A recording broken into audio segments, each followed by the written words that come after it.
বাড়িতে উৎসব মুখর পরিবেশে চারিদিকে লাল নীল বাতি জ্বলছে। আজ আমার বাবার বিয়ে। হ্যাঁ, আমার বাবার দ্বিতীয় বিয়ে।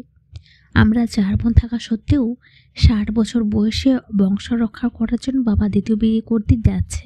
ছেলে সন্তান হলো বংশের প্রদীপ। মেয়ে সন্তান কখনো বংশ রক্ষা করতে পারে না, তাই তারা বংশের প্রদীপও হতে পারে না। আমার মায়ের অপরাধ একটা ছেলে সন্তান জন্ম দিতে পারেনি, তাই বাবা ছেলে সন্তানের জন্য আর একটা বিয়ে করতে যাচ্ছে। বাবা প্রথমে বিয়েতে রাজি ছিল না, পরে কি ভেবে রাজি হয়ে গেল। আমার চাচা ফুফারা মূল চক্রান্তকারী, তারাই বাবাকে বিয়ের জন্য পরামর্শ দিয়েছেন। তাদের এক কথা বলা হলো বংশের প্রদীপ। ভাইজান, তুমি মরে গেলে কি হইবে? এত বিশাল সম্পত্তি জামাইরা লুইটা পুইটা খাবে, তোমার নাম ডাক ধুলায় মিশে যাবে। আলী আহমেদ খণ্ডকারের নাম ডাক কিছু থাকবে না, সব শেষ হয়ে যাবে। আমরা কি সমাজে বাস করি? ছেলে সন্তানরা সম্পত্তি ভোগ করলে বাবার সম্মান বৃদ্ধি পায়, আর কন্যা সন্তানরা সম্পত্তি ভোগ করলে বাবার সম্মান হানি হয়। কন্যা সন্তানরা কি বাবার ওই রসের সন্তান না? আমি বাবার সামনে বসে আছি, বাবাকে আজ খুব খুশি দেখাচ্ছি।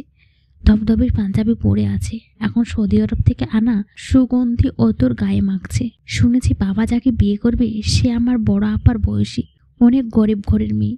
বাবার সম্পত্তি টাকা পয়সা থেকে বিয়ে দিচ্ছে। মা বলেছে এখন থেকে মা আমার সাথে থাকবে, তাই মায়ের প্রয়োজনীয় জিনিসপত্র আমার রুমে এনে গোছাচ্ছে। মায়ের চোখ লাল হয়ে আছে, মনে হচ্ছে অনেক কেঁদেছে। পুপুরা মায়ের রুমটা ফুল দিয়ে সাজাচ্ছে। এখন থেকে নতুন মা ওই রুমেই থাকবে। মাও তো একদিন এমনভাবে বসে যে এসেছিল, বাবার ঘরে হয়তো মায়ের জন্য এইভাবে বাসর ঘর সাজিয়েছিল, কিন্তু আজ মায়ের 35 বছরের ভালোবাসা এতেই টানতে যাচ্ছে। মা কি জানতো এই বয়সে এসে তাকে সতীনের সংসার করতে হবে? আর যাই হোক, কোনো স্ত্রী চায় না তার ভালোবাসার ভাগ অন্যকে দিতে। আর আজ পৃথিবীর সব থেকে কঠিন কাজটি আমার মা করতে যাচ্ছে। তার ভালোবাসার মানুষটাকে হাজারো কষ্টের মাঝে গড়ে তোলা সংসারটাকে অর্ধেক ভাগ করে দিতে হবে। কপালে লিখন যায় না, খণ্ডন মায়ের ভাগ্য হয়তো এটাই লেখা ছিল। আমার চাচা ফুফারা চেয়েছিল তাদের গণ্ডমূর্খ ছেলেদের সাথে আপুদের বিয়ে দিতে, সব সম্পত্তি ভোগ দখল করে খাবে, কিন্তু মায়ের জন্য পারেনি। এই জন্য মায়ের উপর অনেক ক্ষোভ ছিল তাদের। তাই তো বাবাকে কান পরামর্শ দিয়ে বিয়েতে রাজি করেছে। আর বাবাও পুত্র সন্তানের আশায় বিয়েতে রাজি হয়ে গেল। বাবার নতুন বউ যদি ছেলে না হয়, তাহলে বাবাকে আবারও আর একটা বিয়ে করবে। দেখো তো, আমি একাই বক বক করে যাচ্ছি।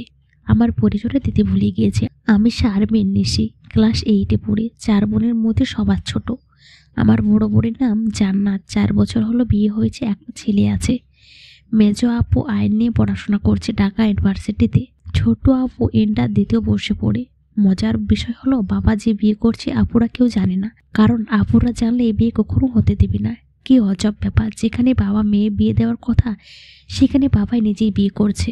বাবার খুব ইচ্ছা আমি যেন তার বিয়ের বরযাত্রী যাই, কিন্তু আমি মাকে রেখে কোথাও যাব না।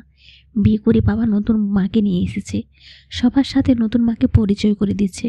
নিশি, এদিকে এসো, এটা হলো তোমার নতুন মা, এখন থেকে ওনাকে ছোট মা বলে ডাকবি। আমি মাথা নাড়িয়ে উত্তর দিলাম, ঠিক আছে বাবা। মা আমাকে জড়িয়ে ধরে চোখ বন্ধ করে আছে। মা, তোমার কি অনেক কষ্ট হচ্ছে? আমি মাথায় তেল দিয়ে দিই। না মা, তুই ঘুমা, সকালে স্কুলে যেতে হবে। বাবা বলেছে কাল স্কুলে যেতে লাগবে না। পৃথিবী উল্টে গেলেও পড়াশোনা বন্ধ দেওয়া যাবে না।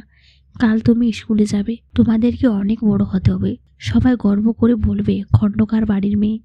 সারা রাত মা একটু ঘুমায়নি, ডুকরে ডুকরে কেঁদেছে। আমি একাই ছিলাম মায়ের কষ্টের সাক্ষী। গল্পটা ভালো লাগলে অবশ্যই কমেন্ট করে জানাবেন।